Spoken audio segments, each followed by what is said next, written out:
Hello, bienvenue sur notre chaîne ATech. Aujourd'hui, nous allons vous parler d'un sujet passionnant sur les avions, ou plus précisément sur les vieux avions. Saviez-vous que l'élimination de ces vieux appareils est une entreprise florissante de plusieurs milliards de dollars ? Ou qu'elle a dernièrement engendré un marché parallèle de pièces contrefaites d'avions ? Si tel n'est pas le cas, restez assis. Nous vous dirons tout dans cette nouvelle vidéo. Mais avant de nous plonger dans les détails, abonnez-vous à la chaîne pour rester à jour sur tous nos sujets. Allez, on commence. Comme tous les appareils, les avions ont une durée de vie limitée. Cela a été instauré afin de préserver la sécurité des passagers. Pour la plupart des avions de ligne, celle-ci est d'environ 25 à 35 ans. Mais ce qui fait généralement tomber ces gigantesques appareils va bien au-delà de l'usure normale. En fait, leur durée de vie est déterminée en fonction de ce que les scientifiques appellent cycle de pressurisation. Qu'est-ce que cela signifie ? Pour faire simple, c'est le système utilisé pour permettre aux passagers et à l'équipage de respirer normalement à haute altitude. En effet, une fois qu'un avion décolle, il doit pressuriser sa cabine. Cette pressurisation, par contre, exerce une grande pression sur le châssis de l'appareil. Et c'est ce qui entraîne la fatigue du métal. Au fil du temps, celle-ci peut provoquer des dégâts irréversibles. C'est ce qui s'est par exemple produit dans un Boeing 373 en 1988. Pendant le trajet, une fissure à la porte d'embarquement a été observée par l'un des passagers. Mais personne n'a été notifié de ce détail et l'embarcation s'est faite normalement. Après environ 20 minutes de vol, l'avion atteignit son altitude de croisière et à approximativement 7300 mètres de hauteur, une petite partie du plafond gauche s'est brisée. Une décompression explosive s'ensuivit. Elle a rompu une grande partie du toit. Elle emporta également toute la moitié supérieure de la carlingue. De ce fait, l'avion était dépourvu de sa coque, de la porte du cockpit à l'avant des ailes. L'accident a été si grave qu'il a causé le décès d'une hôtesse de l'air et a laissé 65 blessés. Selon le témoignage des passagers, l'hôtesse de l'air principale se tenait sur la ligne 5. Elle a subi les effets de la dépressurisation lorsqu'elle ramassait les gobelets. L'hôtesse fut tout de suite aspirée hors de l'avion. Elle fut la seule victime sur ce vol ce jour-là, malgré les immenses dégâts constatés. Mais grâce aux compétences des pilotes, l'avion a pu atterrir en toute sécurité. Il faut savoir que les avions court-courrier vieillissent plus rapidement que les jets long-courrier. Cela est en partie causé par le nombre de vols que ces avions effectuent. Les transporteurs court-courrier sont en effet plus sollicités, ce qui implique qu'ils devront être pressurisés et dépressurisés plus fréquemment. Cela accélère leur déclin. C'est différent pour les avions sans pressurisation. Ils ont une durée de vie plus longue, mais cela dépend de leur état après un certain temps. Et cela dépend également de la compagnie aérienne. Le DC-3, un avion de transport de la compagnie américaine Douglas Aircraft, a par exemple volé pendant plus de 60 ans. Et la plupart des avions légers peuvent continuer à voler après 40 ans. Mais cela ne concerne uniquement que les avions de petite taille. Pour les avions de transport international, les réglementations sont plus strictes. Mais alors, quand est-ce que ces appareils pourraient-ils être considérés comme dangereux ?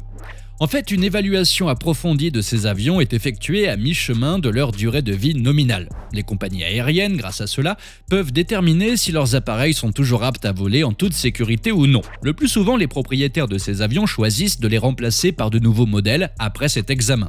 Ce qui est logique pour veiller à la sécurité des passagers, mais aussi parce que ces nouveaux appareils sont plus économes en carburant.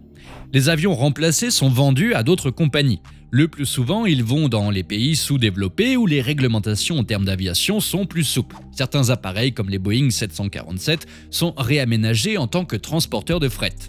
Les plus petits finissent souvent par être rachetés par des usines pétrolières, minières, etc. Certains appareils sont retravaillés et exposés dans des musées. D'autres sont achetés par des entreprises d'hôtellerie et transformés en un endroit de luxe pour les voyageurs. À titre d'exemple, l'Airplane Suite à l'aéroport de Tug, aux Pays-Bas, cet avion de ligne de 1960 a été complètement converti en hôtel luxuriant. Et ce n'est pas tout. Certains sont achetés par des particuliers pour être réaménagés en maison. Mais ces destinations ne concernent que quelques-uns de ces appareils. La plupart du temps, ils finissent par être détruits et décomposés en pièces détachées. À ce sujet, les autorités sont en constante bataille contre les contrefacteurs de pièces d'avion. On pense aujourd'hui que 2% des pièces de rechange sur le marché proviennent des vieux avions en fin de vie.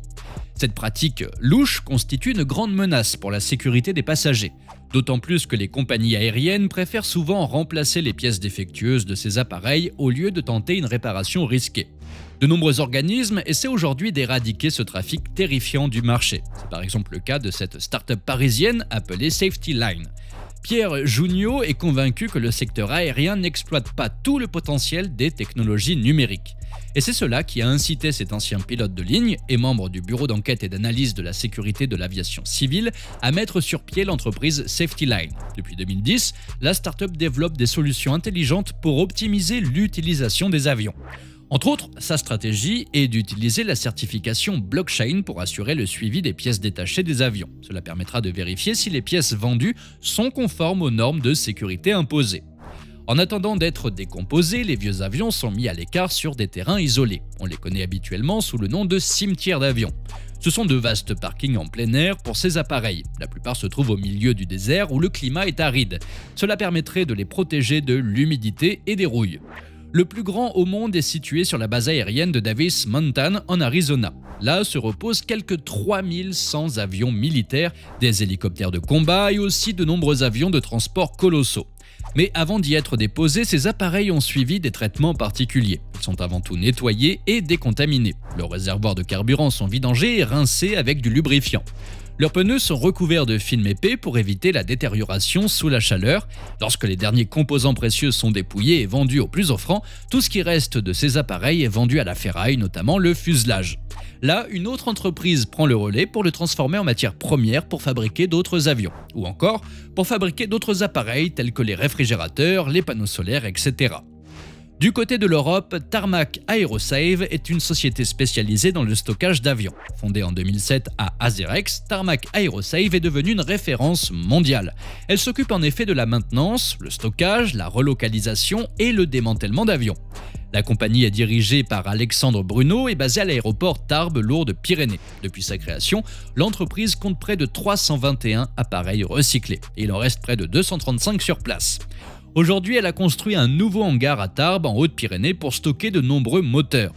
Le site historique comprend donc désormais 5 hangars. 2 hangars de grande capacité pour la maintenance des avions, 2 hangars logistiques pour le stockage des pièces détachées de l'avion et bien sûr, le nouveau hangar pour assurer diverses activités liées aux moteurs d'avions commerciaux. À ce jour, il compte 170 moteurs recyclés. Ça y est les amis, nous arrivons à la fin de notre vidéo. Vous savez dorénavant où vont les vieux avions après leur service. Si vous avez aimé le sujet du jour, dites-le nous dans les commentaires et partagez la vidéo avec vos amis. Et si vous êtes nouveau sur la chaîne, abonnez-vous et surtout n'oubliez pas de nous laisser un petit pouce bleu et d'activer les notifications pour être au courant de tous nos prochains sujets. À très bientôt sur ATech.